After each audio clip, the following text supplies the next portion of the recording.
Well, it's a lot of things that I've been observing, but a few people have been calling me, or they have been sending me email, and one person has asked a question about sports and entertainment. That's the third area of activity. There are 9 areas of activity that are listed in the book, the compensatory code concept. That's economics, education, entertainment, labor, law, politics, religion, sex, and war. And I always tell people that all of these areas of activity are interactive, meaning what happens in education will affect what happens in religion. What happens in religion will affect what happens in politics.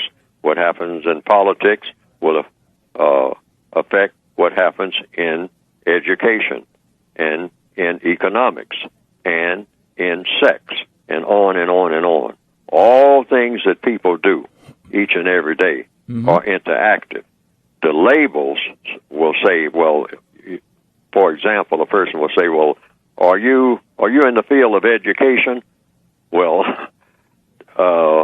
actually, if you think about it, education is just a process of learning. So everybody's in the field of education. See, that's the way that I choose to go with it. The labels that we put on categories of people activity are just labels, because people are in all areas of activity 24/7.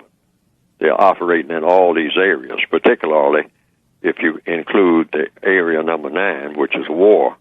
People are at war all the time, at least in this particular time in history, because war, by definition right now, according to counter-racist logic, is this war that we have dealing with racism. The race war is the only real war on the planet. Everything else is a battle.